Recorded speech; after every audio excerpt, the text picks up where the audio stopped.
E aí, galera, tudo bem? Estou aqui de volta mais uma vez para a gente dar continuidade ao nosso papo, nosso bate-papo, né, sobre história. E antes de tudo, eu queria novamente convidá-los para se inscreverem no nosso canal, para dar um like na aula, se gostar, deixa o comentário, tá? É muito importante para a gente. A nossa conversa hoje vai ser sobre um tema extremamente importante para o vestibular, que é Revolução Russa, tá?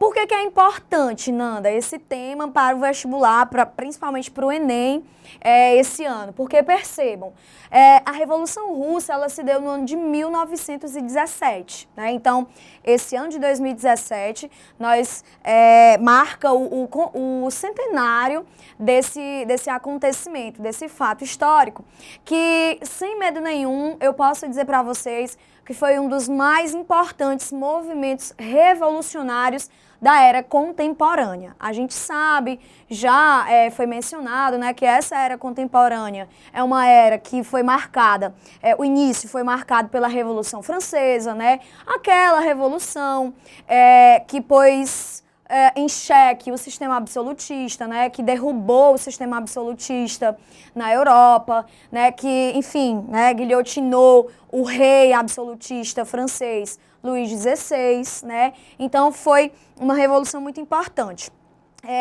Existem comparações entre as duas revoluções, no sentido de grau de importância. Só que se a gente fizer uma reflexão, a gente vai perceber que a Revolução Russa, ela foi além do que a Revolução Francesa foi. A Revolução Russa, ela quebrou todos os paradigmas. Na França, a gente percebe que o poder, durante praticamente todos os 10 anos de revolução, o poder ele se mantém nas mãos da burguesia. Aqui na Revolução Russa, a gente vai ver que o poder ele ficou nas mãos dos líderes do proletariado, né? Nanda, o que é proletariado? É a massa trabalhadora, né? É aquela parte da sociedade que é explorada, aquela parte da sociedade que paga abusivos impostos nesse contexto do antigo regime, tá? Bom, mas Nanda, por que você está falando de antigo regime? Por que você está falando de nobreza, de camponeses, de proletariado, enfim, se a gente percebe que a Revolução Russa aconteceu em 1917? É justamente esse o primeiro ponto e extremamente importante que a gente precisa discutir, tá? Gente, a Rússia, em 1917, né, já século XX, a Rússia conservava muitas características ainda do antigo regime. A Rússia, ela conservava, por exemplo, uma desigualdade social que a gente percebia que era característica muito profunda do antigo regime, tá? Por exemplo, a sociedade russa do início do século XX ainda mantinha praticamente essa ordem de sociedade lá do período medieval, tá? A gente percebe que no topo da sociedade nós tínhamos o clero, né? A nobreza, o clero aqui, importante a gente perceber que aqui esse clero, ele é a cúpula da Igreja Católica Ortodoxa na Rússia, tá? A nobreza, que ela detinha o controle de todas as instituições desse Estado russo. Ela detinha nas mãos quase que, enfim, a totalidade da posse da terra na Rússia. E é importante a gente perceber que a propriedade, a posse, né, o fato de ter terras na Rússia era uma questão de status. Na verdade, era a tradução de poder, tá? E a gente percebe que aqui uma parcela de camponeses, né? Essa parcela era extremamente explorada, né? Pagava, como já disse, altíssimos impostos. Então isso a gente percebe essa estrutura, né, de desigualdade social é um traço importante para entendermos por que a Rússia passa por essa revolução em 1917, tá? Uma outra característica que é também extremamente importante é a gente entender que a Rússia, em pleno século XX, né, ela tinha uma economia extremamente deficiente, digamos assim. Ela tinha uma economia atrasada em relação às outras potências europeias, como a Alemanha, França, Inglaterra, aqui na América, os Estados Unidos. Então, o que a gente percebe? Que era uma economia, principalmente quando se falava em industrialização, era uma economia fragilizada, era uma economia dependente de investimentos externos. Por exemplo, a gente percebe um grande volume de investimento da Inglaterra, da Alemanha, da França, na economia, no desenvolvimento industrial da Rússia, e isso vai fazer com que a Rússia fique dependente desse capital estrangeiro, né? Ou seja, tem uma economia deficiente, tem uma economia atrasada, né? Sem falar, pessoal, que a maior parte, a economia da Rússia, na verdade, né? A Rússia, no início do século XX, ela tinha aí seus 150 milhões de habitantes, né? A maioria deles eram camponeses, né? E isso faz com que a França tivesse uma economia totalmente baseada na agricultura, tá? E isso, se a gente for, de novo, prestar atenção aqui na época, início do século XX, enquanto a Revolução Industrial já estava acontecendo a todo vapor, né, em outros países europeus, a Rússia continuava presa a uma economia agrária, né, a uma economia que, enfim, ainda resguardava muitos traços da Idade Média, né, resguardava muitos traços ainda do antigo regime, tudo bem? Bom, a gente precisa, pessoal, entender o seguinte, tá? A Rússia, ainda no início do século XX, como a gente falou, ela adotava um modelo absolutista, como eu já disse para vocês, né? E em um modelo absolutista, nós sabemos que existe um rei absoluto, né? Que concentra nas suas mãos todo o poder. Se a gente dá uma olhadinha no slide, tá? Eu queria que vocês prestassem um pouquinho atenção aqui nessa imagem, né, do czar Nicolau II, tá? Nanda, o que é czar? Czar era uma espécie de nomenclatura que fazia como eram chamados os reis absolutistas na Rússia, tá? Essa imagem que vocês estão vendo, tá? Do czar Nicolau II, né? É interessante a gente fazer a análise dessa imagem para percebermos como ainda a Rússia resguardava essa questão da obediência que a população deveria ter ao rei absolutista, né? Daquela reverência que se deveria fazer a esse governante, tá? Esse Nicolau II, né, como eu já havia falado para vocês, ele era o rei absolutista da Rússia no início do século XX, tá? A gente vai perceber, pessoal, que a Rússia, ela preservava todas essas características, mas ao mesmo tempo surgia um movimento de oposição a isso. Vejam, século XX já englobava uma economia modernizada no sentido da Revolução Industrial em outros países europeus, e a Rússia percebia isso. A população russa percebia esse atraso em relação a outras potências europeias. Então, esse reinado, né, do czar Nicolau II, ele era absoluto, mas crescia um movimento de oposição em relação ao seu governo no final do século XIX e início do século XX, tá? É interessante a gente perceber que o czar Nicolau II foi o único czar da Rússia, né? De uma longa, né, história dos czares, foi o último czar. Com a Revolução Russa de 1917, ele e a família, né, foram executados no ano de 1918, a gente vai detalhar essa informação um pouquinho mais na frente, tá certo?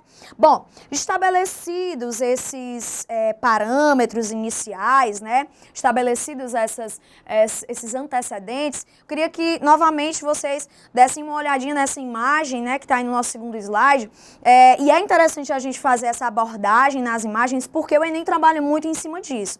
Nós percebemos, pessoal, que essa imagem, ela diz muito sobre essa questão aqui, sobre a organização social da Rússia, tá?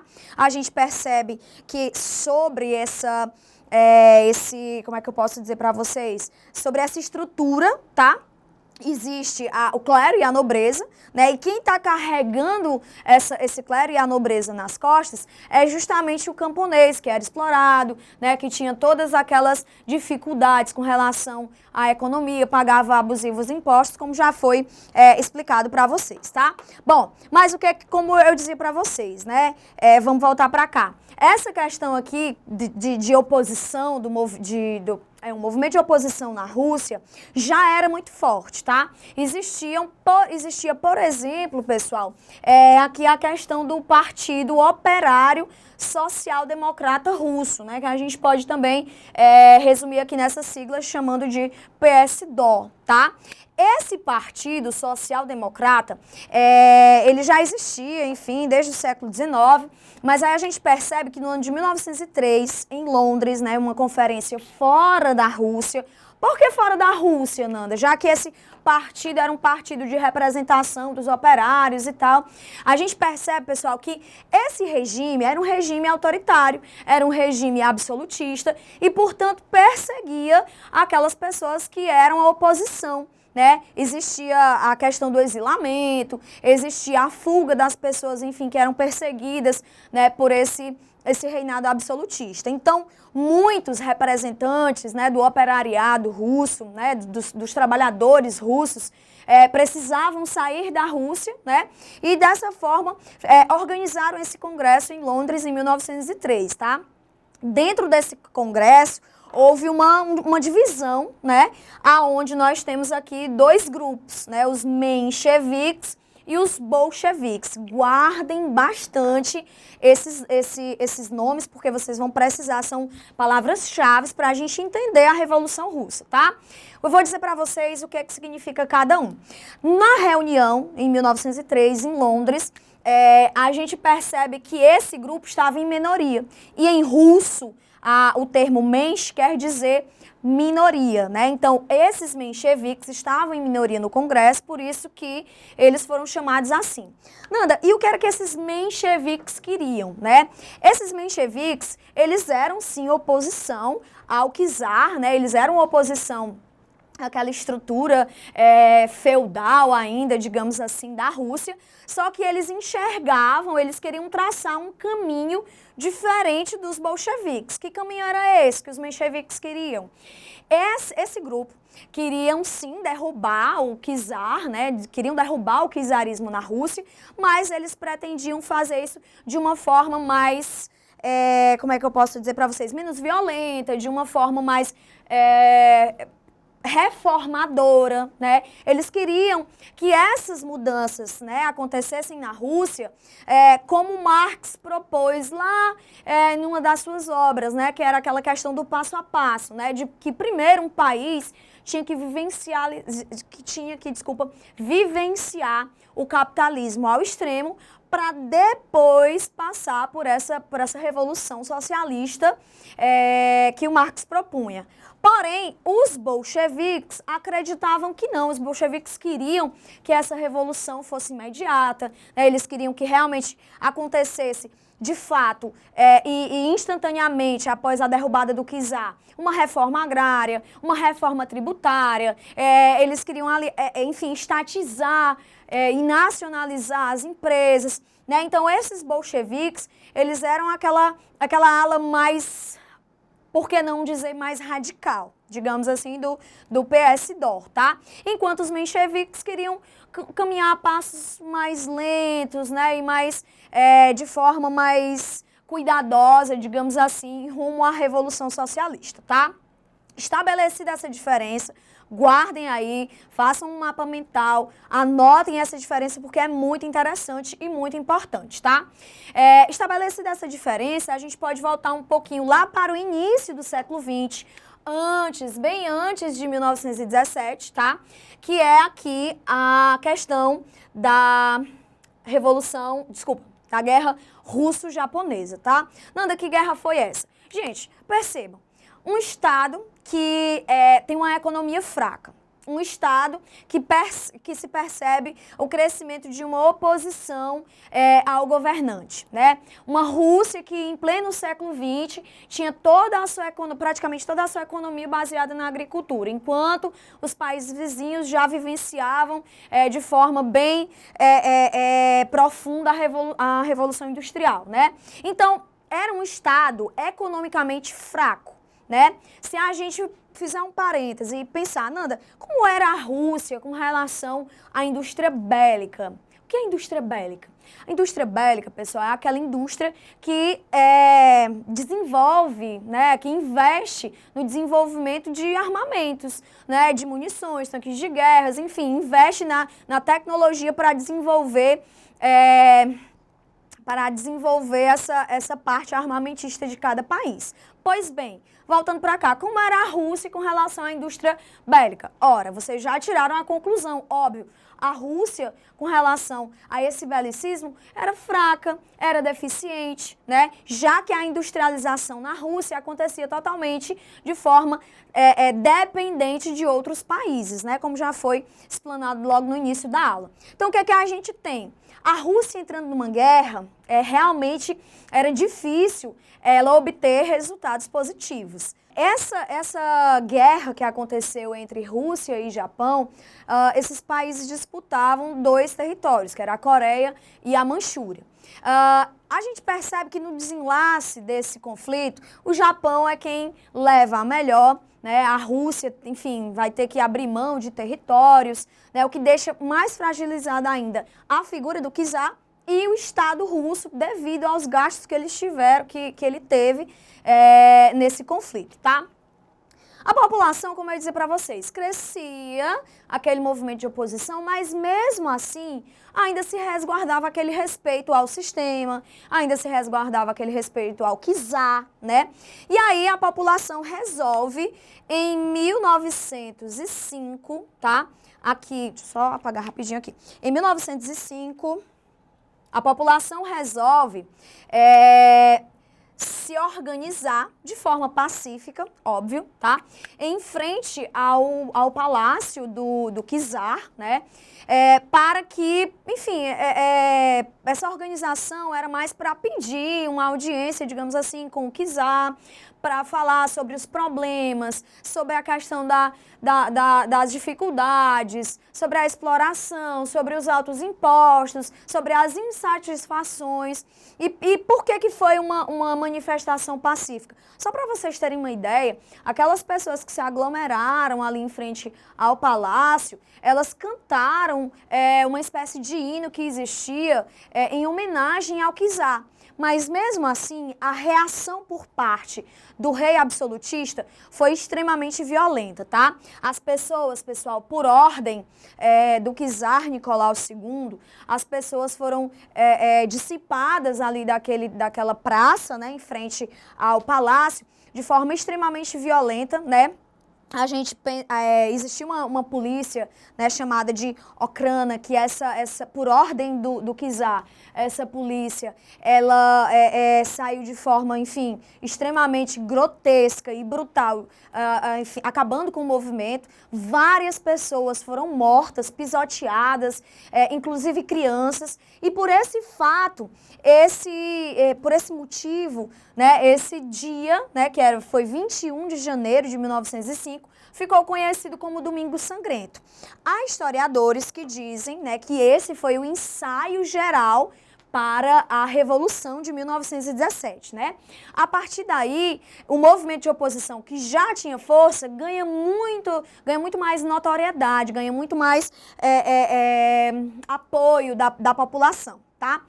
O czar, percebendo que realmente não foi muito bem visto, né, que foi uma atitude extremamente violenta e desnecessária, ele resolve, através do chamado Manifesto de Outubro, ele resolve, no ano de 1905, criar uma espécie de parlamento, que a gente conhece por Duma.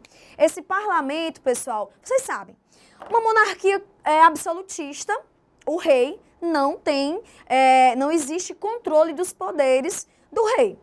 Porém, se a gente percebe que ele propôs a criação de um parlamento, isso quer dizer que ele estava propondo uma monarquia constitucional, uma monarquia aonde os poderes dele seriam limitados, aonde esse parlamento governaria junto com ele. E é óbvio, gente, não dava certo. Tanto é que essa Duma logo foi dissolvida pelo Nicolau II, tá?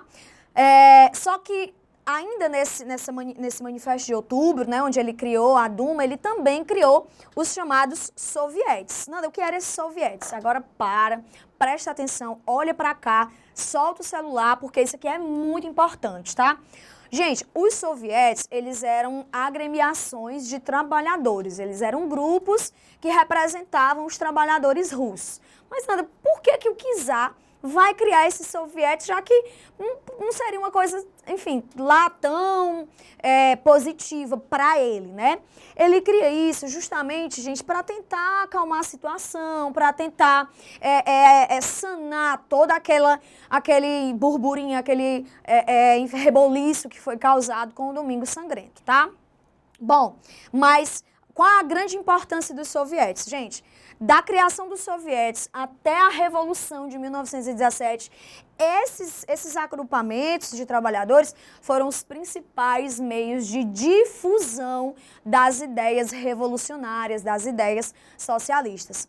E durante a Revolução e depois durante a Guerra Civil também, que a gente vai já falar sobre isso, foi um dos principais centros, né? Foi um dos principais locais aonde locais não seria exatamente a palavra, mas seria um dos principais órgãos, né, aonde essa revolução vai ganhar força, aonde os bolcheviques vão ganhar notoriedade e vão ganhar adeptos, tá certo? Bom, e aí o que acontece?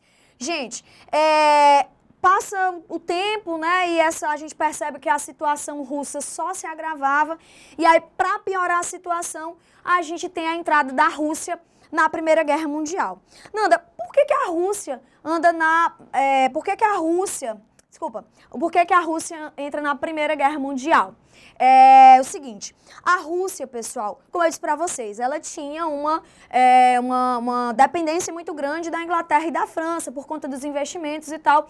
E aí o Nicolau II acabou sendo pressionado, né, para que a Rússia também fizesse parte da Tríplice Entente, tá?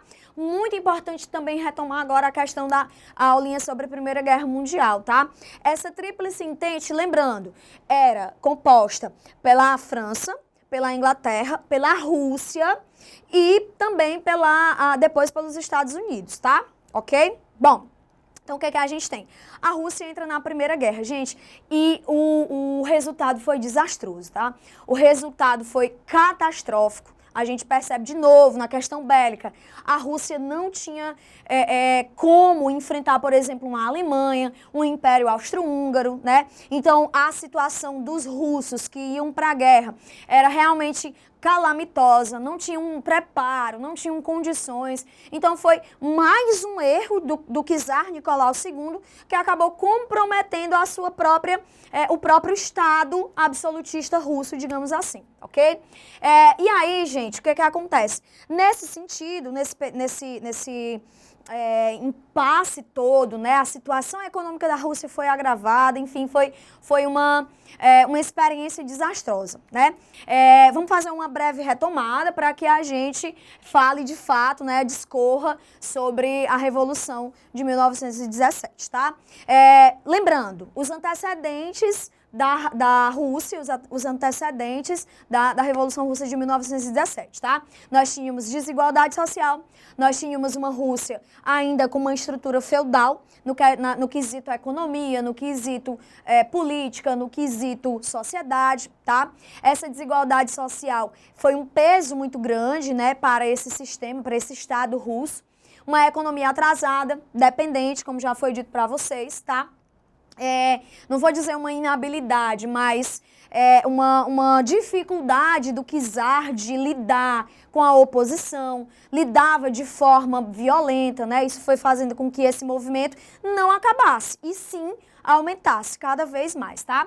Relembrando aqui um fato muito importante, Domingo Sangrento, tá? Aquele fato, aquela experiência desastrosa, né? Onde várias pessoas foram mortas. Relembrando a criação dos sovietes, muitíssimo importante também, tá? Que é aquela agremiação de trabalhadores. E relembrando também aqui essa divisão do Partido Operário Social-Democrata Russo, mencheviques e bolcheviques, ok? Então, assiste o próximo bloco, que é onde a gente vai discorrer direitinho aqui as fases da Revolução.